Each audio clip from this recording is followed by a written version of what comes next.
Have you ever wondered what breakfast looked like in African American homes before fast food and frozen waffles took over? Not the kind of breakfast you grab on the go, but the kind that was slow-cooked, deeply rooted, and passed down through generations. These dishes were born in kitchens, where nothing went to waste and everything had meaning. They were made from simple ingredients, often leftovers, yet they carried the warmth of tradition and the strength of survival. From rice and butter with sugar to roasted chestnuts. Each dish tells a story of resilience, resourcefulness, and deep cultural pride. As we explore these breakfasts, think about the elders in your life. What did they eat? What did they pass down? What flavors still linger in their memories? Number 1, rice and butter with sugar. Have you ever tasted a memory?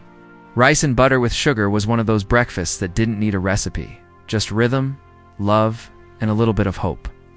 It was a dish born in kitchens where the pantry was sparse, but the heart was full. Just plain white rice, a pat of butter melting into every grain, and a sprinkle of sugar that turned something humble into something comforting. For many African American families, this was the breakfast that showed up when times were tough. It was warm, sweet, and filling, a way to start the day with something that felt like a hug from the inside. Elders remember scraping the pot for the crispy bits at the bottom, the ones that tasted like toasted gold. This dish wasn't about luxury. It was about survival, creativity, and making the most of what you had.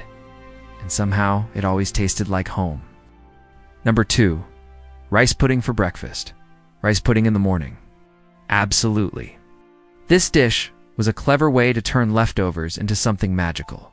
Made with last night's rice, milk, sometimes canned, sometimes fresh sugar, and a touch of cinnamon or nutmeg, it simmered slowly until it became creamy and rich. It was the kind of breakfast that filled the house with warmth and the air with the scent of comfort.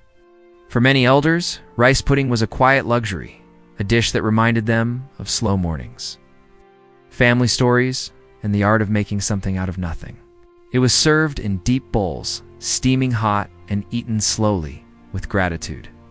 This wasn't just food, it was a ritual, a way to honor the past, stretch the present, and feed the future. Number 3, ham hocks and grits. Ham hocks and grits were more than a meal. They were a statement, a bold, smoky, hearty breakfast that filled the belly and warmed the soul. The ham hocks were simmered until tender, releasing a rich flavor that soaked into the creamy grits like a secret passed down through generations. This dish was often served on weekends, when families had time to cook slow and eat together. It was a breakfast that stuck to your ribs and carried you through the day. Elders remember the smell of it cooking before sunrise, the anticipation of that first bite, and the satisfaction that followed. Grits were the canvas, and ham hocks were the masterpiece. Together, they told a story of resilience, resourcefulness, and deep Southern pride. Number 4, corn fritters with syrup. Corn fritters were golden bites of joy, crispy on the outside, soft and sweet on the inside.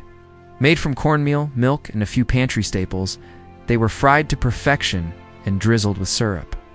This dish was quick, affordable, and absolutely delicious.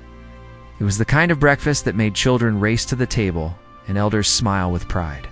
The fritters were often served fresh from the skillet, still sizzling, and always with a generous pour of syrup that turned them into a morning masterpiece.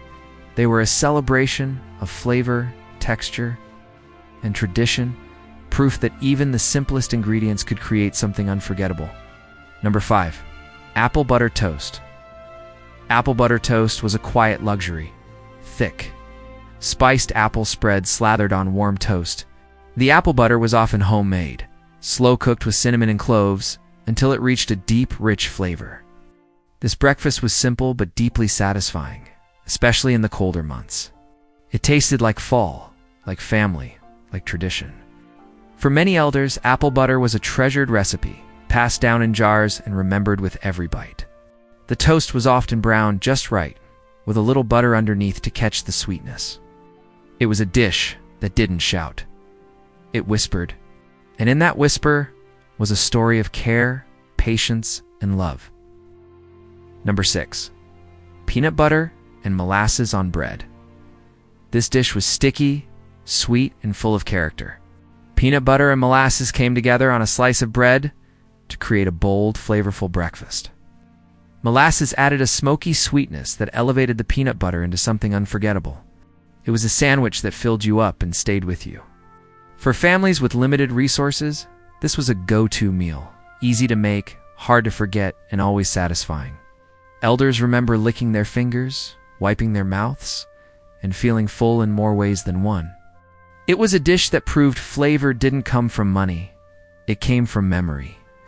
Number 7. Leftover sweet potato hash. Sweet potato hash was a brilliant way to repurpose leftovers. Chopped sweet potatoes, often from last night's dinner, were fried with onions, peppers, and spices until crispy and golden. This dish was flavorful, hearty, and full of soul. It was a breakfast that honored the past while feeding the present. The caramelized edges and soft centers created a perfect balance, and every bite carried the warmth of home. Elders remember the sizzle of the skillet, the smell of the spices, and the satisfaction of turning scraps into something special. It was a dish that celebrated creativity, tradition, and the joy of cooking with care. Number 8. Roasted chestnuts. Roasted chestnuts were a seasonal treat that sometimes made their way into breakfast. Warm, nutty, and slightly sweet. They were roasted over open flames or in the oven until the shells cracked and the aroma filled the room. Elders remember gathering around the table, peeling chestnuts and sharing stories. It was a simple pleasure, a moment of connection, and a taste of tradition that lingered long after the last shell was tossed aside. Chestnuts were more than food. They were an experience, a way to slow down, savor the moment, and remember the warmth of family. Number 9. Ham bone soup with vegetables, though often served at dinner. Ham bone soup sometimes made its way to the breakfast table, especially on cold mornings. Simmered overnight with collards, carrots, and potatoes, it was a rich, nourishing start to the day. The broth was deep and flavorful, the vegetables tender, and the ham bone added a smoky depth that made every spoonful memorable. This dish was more than a meal. It was medicine, comfort, and love in liquid form. Elders remember sipping it slowly, feeling it warm their bodies and knowing they were cared for. It was a dish that healed, nourished, and connected generations. Number 10. Rice and molasses supper. Despite its name, this dish was often eaten in the morning. Hot rice topped with thick, dark molasses created a sweet, earthy breakfast that was both filling and affordable. Molasses was a staple in many African American kitchens, and when paired with rice, it became a dish of resilience and creativity. It was a quiet meal, often eaten in silence, but it carried the strength of generations who knew how to make the most of what they had. Elders remember the richness of the molasses, the warmth of the rice, the feeling of starting the day with something that mattered. It was a dish that spoke softly, but carried a powerful message. We endure, we create, we remember. So now you know breakfast was never just about food. It was about making do, making magic, and making memories. These 30 dishes were more than meals. They were morning rituals, passed down like heirlooms, seasoned with love, and served with stories. They remind us that our grandparents didn't just cook, they created comfort out of scraps, joy out of struggle, and flavor out of faith. Every spoonful of rice, every bite of sweet potato hash, every drizzle of molasses, it all carried the weight of history and the warmth of home. If you are lucky enough to still have elders in your life, ask them what they used to eat. Let them tell you about the mornings when the kitchen smelled like roasted chestnuts or apple butter on toast. Let them share the laughter, the lessons, the little things that made those breakfasts unforgettable. And if those voices are no longer here, let these dishes be your way of keeping them close, of honoring their strength, their creativity, and their spirit. Because when we cook these meals, we are not just feeding ourselves, we are feeding a legacy of resilience, of culture, of love that refuses to be forgotten. So go ahead, stir that pot, fry that fritter, spread that apple butter thick. And as you do, remember, you are not just making breakfast. You are keeping history alive.